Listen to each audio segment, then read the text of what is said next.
Minuto que nos va a introducir al tema de hoy.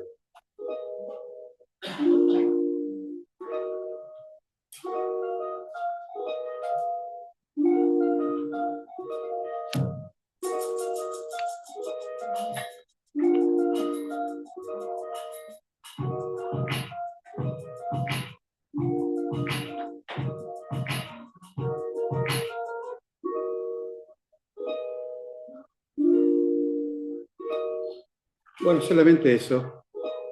Una chica que tiene un vaso lleno de agua, empieza a dar y se quedó sin agua ella. Sabe que uno de los prácticos que hago yo con mis alumnos es la bomba de agua. La bomba de agua es un edificio de 10 pisos, imagínense en cada piso 3, 4 departamentos. Esa bomba de agua es la que le envía agua a los tanques de arriba.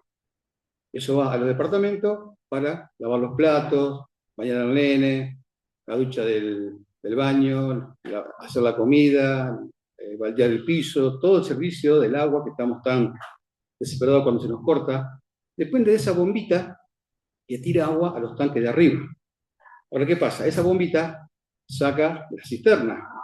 Y la cisterna tiene un grifo, una válvula, que viene del tanque que está allí, el tanque grande que está en Mendoza, que alimenta toda la ciudad. Si por algún motivo se cierra esa válvula, se cierra esa comunicación con el tanque grande de calle Mendoza, ¿qué pasa con la bomba? Sigue tirando agua. Pasa que la cisterna se está quedando sin agua. Manda agua arriba, la gente lo usa, el flotante se baja, le pide agua, sigue tirando, pero ¿qué pasa? Se está agotando el tanque cisterna. Hasta que llega un punto, menos mal que hay una protección que la corta, ¿no? Si no la bomba se quema, empieza a trabajar en vacío, porque no recibe agua de la calle. Alguien cerró la comunicación. Empieza a calentar los cojinetes, y si no hay una protección que la desconecte, la bomba se quema y todos se quedan sin agua. ¿A quién no le pasó? Que nos cansamos de servir. Vivimos en un mundo exigente, donde tenemos que estar permanentemente sirviendo, y no solamente el servicio del Señor, sino también el servicio en la escuela, en la casa, con el cónyuge, con el jefe. Vivimos en una situación donde nos exigen, pero no vamos a hablar del servicio, pero sí vamos a hacer una pequeña introducción. ¿Cómo dice la frase? La famosa frase: el que no vive para servir, no sirve para vivir. La famosa frase esa, el que no vive para servir, no sirve para vivir. Y el apóstol Pedro, y Pablo primero, o sea, Pablo y después también Pedro, dice cómo debemos servir. Allí en ese texto de Gálatas 5:13, la primera parte del versículo dice: a libertad fuisteis llamados, solamente que no toméis esa libertad como el pretexto para la carne, para el pecado, sino sírvanse por amor, y ahí la palabra en griego es ágape, un amor desinteresado, un amor que lo da sin esperar recibir, un amor que se entrega, un amor sacrificial. Sírvanse los unos a los otros, como hablaba hoy nuestro hermano Andrés. Servirnos en amor. Un amor que se entrega, un amor que se sacrifica, un amor que no es interesado y que no tiene un motivo egoísta, que no es que da para recibir, sino que es un amor que se entrega así como se entregó el Señor Jesús.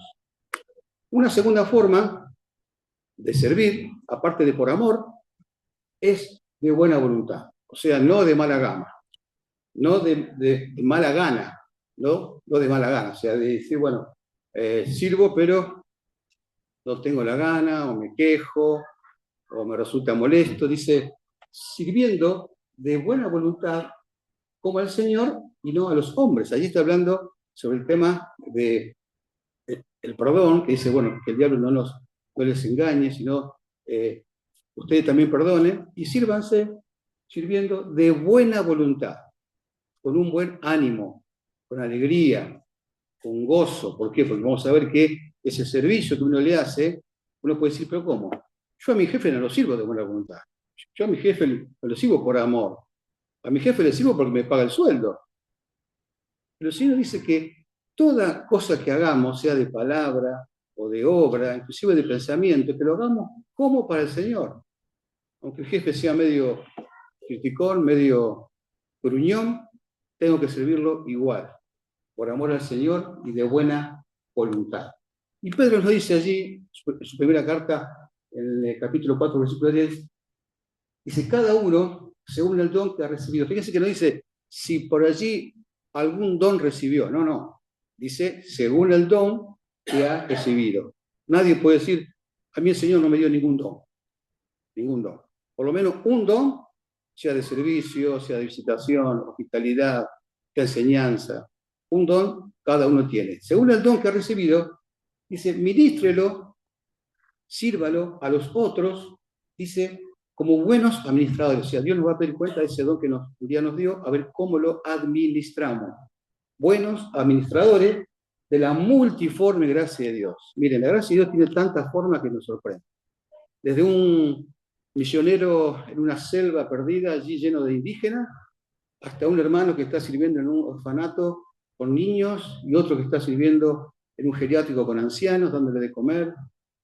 La multiforme gracia de Dios es realmente, como su palabra lo dice, multiforme, de muchas formas, en todo lugar, en todo momento, en todas circunstancias. Allí están los hijos de Dios sirviendo, de muchas formas. Y tenemos que hacerlo, como también dice allí Pablo, Colosenses 3:17, dice, y todo lo que hagan, todo, en la casa, con los chicos, con el esposo, con la esposa, con el jefe, con los compañeros de trabajo, con los compañeros de escuela, con el vecino, todo lo que hagan, sea de palabra o de hecho, háganlo todo en el nombre del Señor Jesús. Desde predicar la palabra hasta limpiar el templo, limpiar la casa, todo lo que hagamos, hagámoslo en el nombre del Señor, dando gracias a Dios Padre por medio de Él.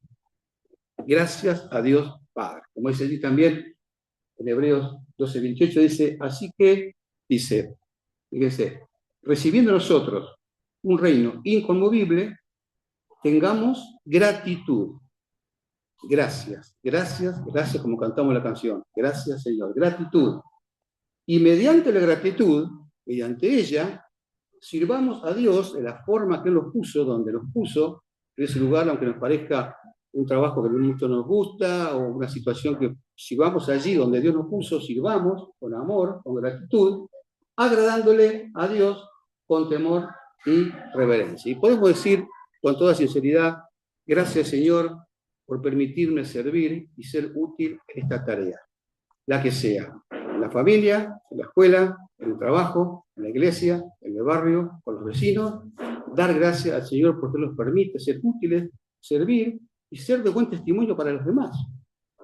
Entonces, ¿por qué Pedro, también Pablo, nos insta allí en su palabra a servir? Simplemente porque Jesús nos dio el ejemplo. Jesús nos dio el ejemplo a seguir. Él, en sus enseñanzas, allí en Marcos capítulo 10 dice, porque el Hijo del Hombre, dice, no vino para ser servido, sino para servir. Y servir de tal forma, que a ninguno de nosotros nos pidió, y para dar la vida en rescate por muchos. Ese rescate, ese servicio que hizo el Señor Jesús al dar su vida allí en la cruz, es un servicio para vos y para mí, para toda la humanidad, para aquel que cree y entrega su vida al Señor. En Juan dice, si alguno me sirve, sígame, donde yo esté, allí también estará mi servidor. Si alguno me sirve, va a ser aplaudido, va a ser reconocido, va a ser admirado, va a ser alabado, lo van a querer. No busquemos eso. Si alguno me sirve, dice, el Señor, mi Padre, o sea, Dios, lo honrará. Palabra del Señor Jesús. Si alguno me sirve en cualquier área de su vida, mi Padre lo honrará. Y Marcos 9:35 dice, si alguno quiere ser el primero, que sea el último de todos y el servidor de todos. De la misma forma que fue él, siervo de todos. Y en Lucas 22:27 dice, Señor, yo estoy entre ustedes como el que sirve. O sea que el consejo que nos da la palabra a través de Pedro y de Pablo es porque el Señor nos dio ejemplo. Él es nuestro ejemplo de servicio y de entrega. Ahora bien, estamos hablando de cansancio, cuando me canso de servir. Y bueno, es normal sentir cansancio luego de mucho dar y servir. es normal. No es algo extraordinario, algo que no puede pasar, nos cansamos. El mismo Jesús sintió cansancio luego de cumplir su ministerio de servicio. ¿Recuerdan? En la barca, allí con la tormenta, ¿qué hacía Jesús? Estaba durmiendo, estaba cansado de servir, de caminar esos caminos polvorientos de esa región. Y en Samaria, dice la palabra, llegó al pozo de Jacob allí, cansado del camino. Se sentó allí junto al pozo y ahí sabemos la historia de la mujer samaritana. Cansado del camino. O sea, el Señor sentía ese cansancio del servicio. Y el enemigo de nuestras almas aparece en ese momento de mayor debilidad, de mayor cansancio, de mayor necesidad. Cuando quedamos agotados del servicio a Dios y a los demás, es cuando allí viene el diablo y nos susurra en el oído, vamos a ver de qué forma. Tenemos que ser muy precavidos, muy astutos también nosotros para darnos cuenta de sus maquinaciones, de sus trampas, para no caer en ellas. Inclusive el Señor Jesús, antes de empezar a servir, él allí tuvo que derrotarlo e ignorarlo, aún antes de empezar el servicio, pero fíjense en qué momento actuó el diablo. Dice Mateo 4, del 1 al 3. Dice, entonces Jesús fue llevado por el Espíritu al desierto para ser tentado por el diablo, y después de haber ayunado 40 días y 40 noches, tuvo hambre. Y vino a él el tentador y le dijo lo que ya sabemos. Y lo tentó en 3 áreas. Allí, en el desierto de Judea, ayunó durante 40 días, 40 noches, y en el momento que apareció Satanás, no fue al segundo día, no fue al tercer día, no fue al quinto día, fue al final del ayuno, después de 40 días, cuando el Señor tuvo necesidad, me imagino el cuerpo debilitado, cansado, tuvo hambre. Cuando tuvo hambre, apareció Satanás. Y la primera tentación, con respecto a las necesidades físicas, allí le pidió convertir las piedras en pan, porque Jesús tenía hambre, y Jesús siempre le respondió con la palabra, siempre con la palabra. Que el hombre no solo vive de pan, sino de la palabra de Dios. La segunda tentación fue la prueba a Dios, o sea, si te tirás del pináculo del templo, los ángeles te van a recoger. Jesús contestó que no se debe tentar al Señor. Y luego también por el poder terrenal. En un monte alto, el diablo le mostró todos los reinos del mundo y le prometió dárselos y se postraba para adorarlo. Entonces Jesús lo rechazó, ordenándole que se fuera, recordándole que solo a Dios se debe adorar y servir. O sea, la forma con que Jesús derrotó al enemigo cuando aparece allí con sus insinuaciones, con sus maquinaciones, con sus trampas, con sus engaños, en un momento de mayor debilidad y de mayor cansancio, es por medio de la palabra. Lo derrotó con la palabra de Dios. Y nosotros, ¿cómo reaccionamos cuando viene el enemigo con sus sugerencias?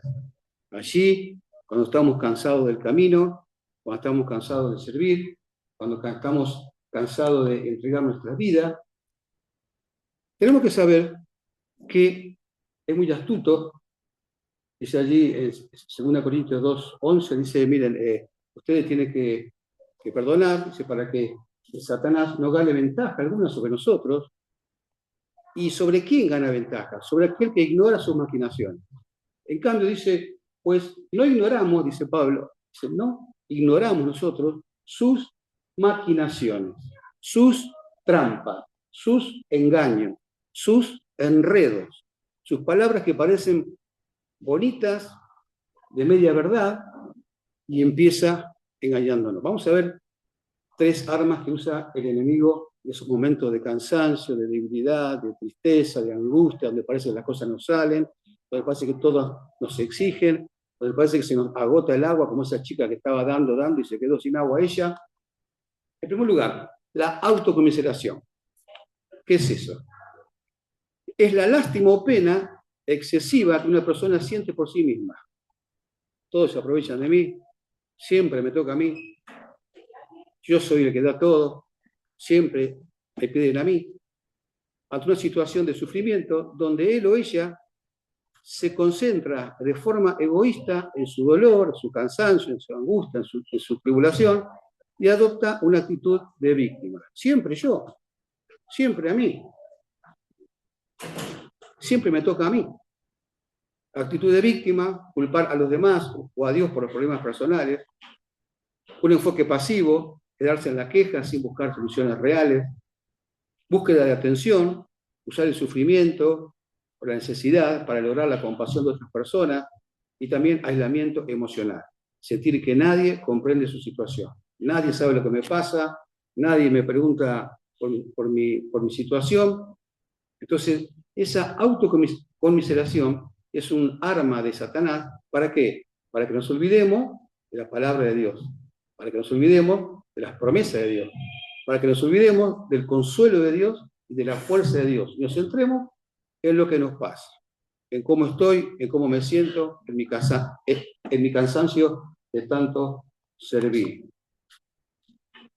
Una segunda trampa de Satanás: adulación y halagos por la tarea realizada con esfuerzo. El enemigo nos susurra en la mente. Muy bien, no va a empezar directamente con su engaño. Primeramente nos aplaude, nos palma en el hombro, dice: muy bien, te felicito, qué esforzado que sos. Muy bien, cómo servís, te felicito cómo servís. Pero ¿no merece una compensación gratificante por allí, con el mundo, con la carne? Pensá un poco en vos. Trabajás demasiado, servís demasiado, siempre pensando en los demás. ¿Y vos para cuándo? ¿Y tus necesidades? Basta de servir. Dios te va a entender. Probá y volvé. Vas a ver que no perdés nada. Y muchos caen en ese engaño y prueban y vuelven. No pasó nada, nadie se enteró. Al tiempo viene el enemigo y dice: ¿viste? No pasó nada. Probá de vuelta, si te gustó. Prueba, prueba y vuelve.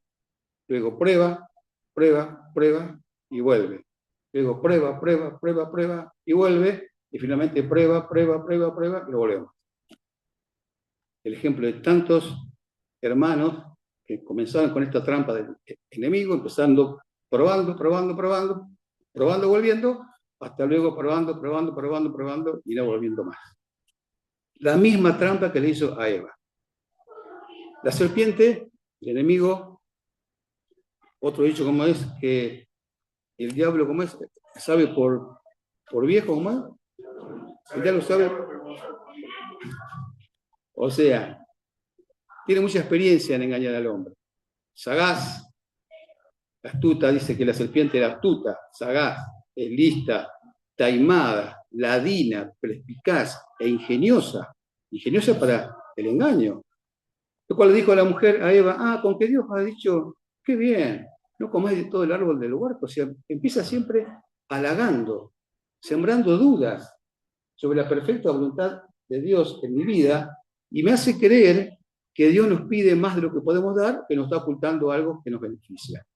Empieza allí, halagando, poniéndonos duda. Y luego nos ofrece una salida, un atajo contrario a la voluntad de Dios, halagando al yo. Oímos la vez pasada, cuando veíamos de la poda que hace Dios y la poda que hace el mundo, vivimos en una generación donde no se soporta, la generación de cristal la llaman, donde todo le molesta, todo le perturba, no soporta un no soporta la frustración y la oposición a sus ideas, huye ante las tormentas naturales de la vida y se insta y aconseja ante los problemas y el servicio prolongado a la familia o al empleo exigente: andad, huí, cortá, pensá en vos, tenés que volar, hay que huir, dejá fluir, hay que soltar, hay que cortar, sacarse de encima lo que nos cansa y nos molesta.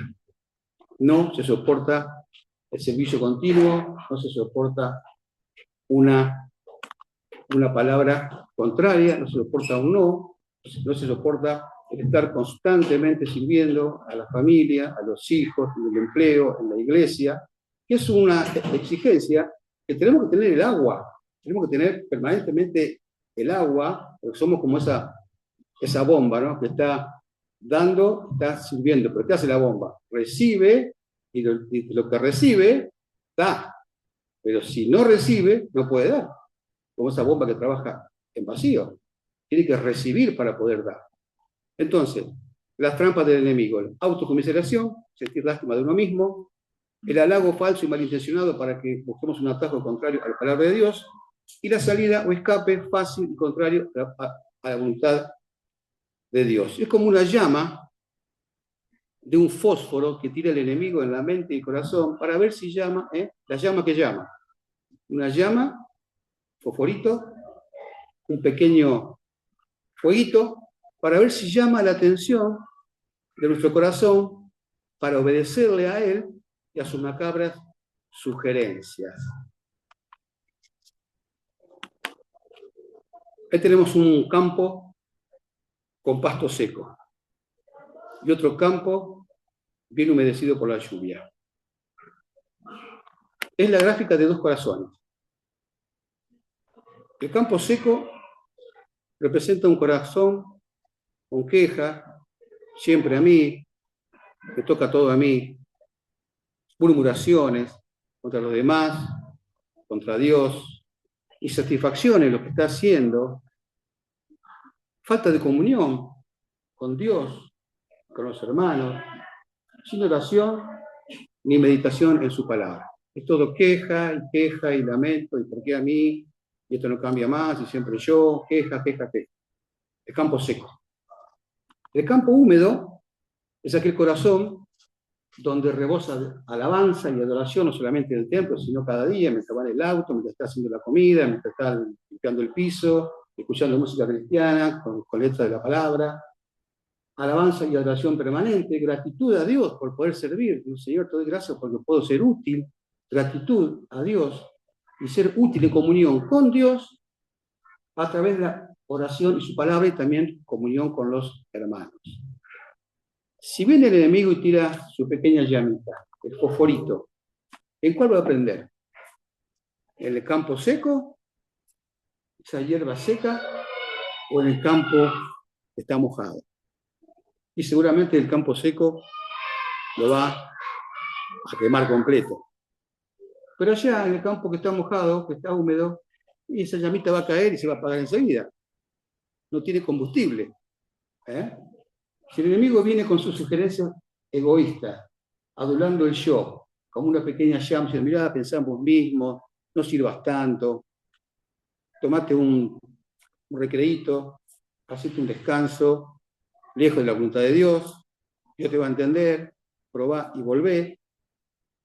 ¿En cuál corazón arderá esa llama del enemigo? ¿El campo seco, donde hay queja, murmuración, insatisfacción? ¿O en el campo que está inundado de la gloria de Dios, ese río de agua viva que está allí en el corazón? Y seguramente si llega esa llamita del diablo, se va a apagar ahí enseguida y no va a prender. En cambio acá, el corazón que está seco, allí puede lograr una gran destrucción. ¿Qué me conviene hacer? Bueno, miren, recordar las promesas de Dios, de ayuda, de sostén. Vamos a decir, a ver, ayúdenme. 10 promesas de Dios. No hace falta que digan la cita bíblica. Porque yo digo una y ustedes dicen otra. A ver, una. Mira que te mando que te esfuerces y que seas valiente. No temas ni desmayes, porque Jehová tu Dios estará contigo donde quiera que tú vayas. A ver, otra. Jehová mi pastor, nada me faltará. Todo lo puedo en Cristo que me fortalece.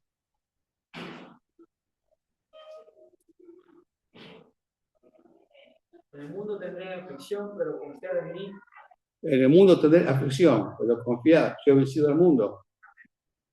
Faltan 6. ¿Cómo? Amén. Puse tu carga sobre Jehová y te sustentará. A ver, ¿qué piensan? Aunque tu madre y tu padre te dejaren, yo siempre estaré contigo. Nunca te desampararé. Ahí faltan 4. Clama a mí, yo te responderé. Faltan 3. Amén. Él te concederá las peticiones de tu corazón. Faltan 2. Ni que su descendencia bendiga paz. Y la última.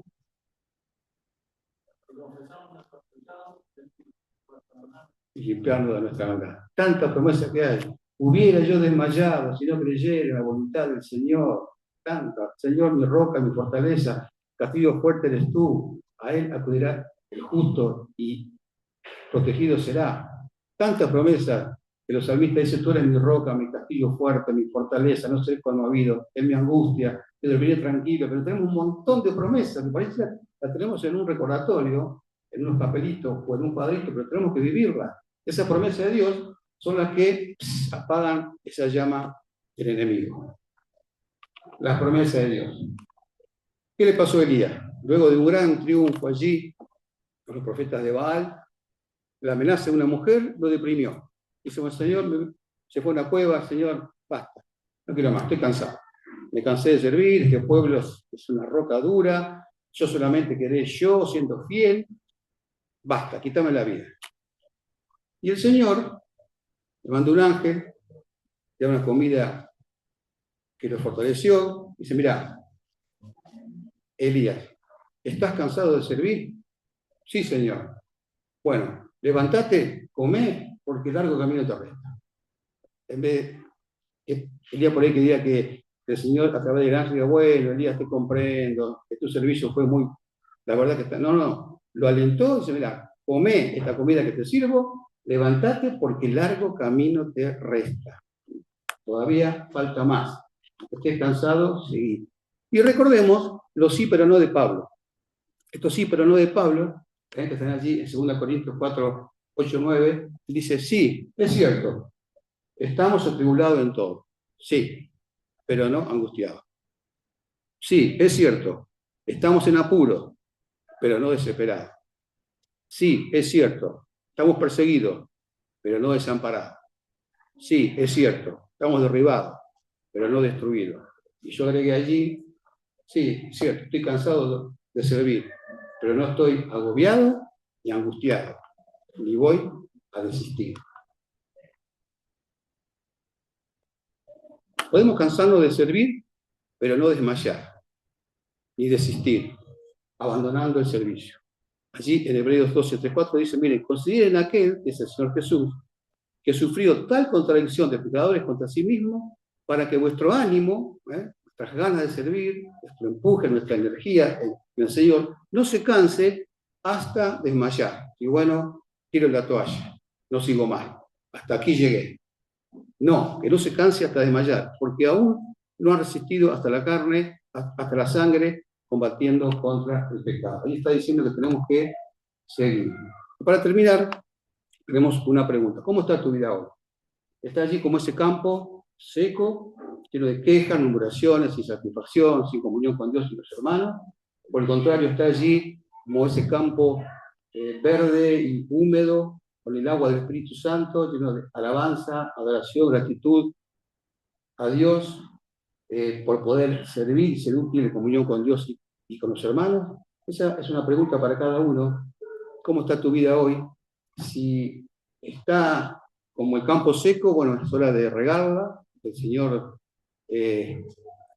si algún día cerraste esa válvula donde venía el agua del cielo y empezaste a dar y se quedó sin agua tu bomba, bueno, abrirla nuevamente, decirle, Señor, necesito de tu agua fresca para poder yo servir a los demás. Porque nadie da lo que no tiene.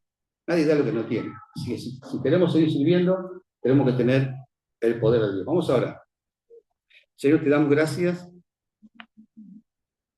porque no hay nada que podamos hacer que por nuestras fuerzas, nuestras ganas, nuestra motivación. Sabemos que son tan pocas, tan flacas, tan débiles, Señor, nuestras motivaciones, nuestras fuerzas. Y sabemos que este mundo nos exige un servicio continuo en el trabajo, en la casa, en la escuela, en el hogar, en la iglesia. Y a veces estamos cansados. Estamos cansados de tanto dar. Señor, pero no queremos que nuestra agua se termine. Y para eso tenemos que mantener abierta esa válvula de comunicación contigo, ese río de agua viva que está en el corazón, pero que a veces por las necesidades o las dificultades de este mundo se cierra, la cerramos nosotros y empezamos a dar y nos damos cuenta que luego nos quedamos sin esa agua.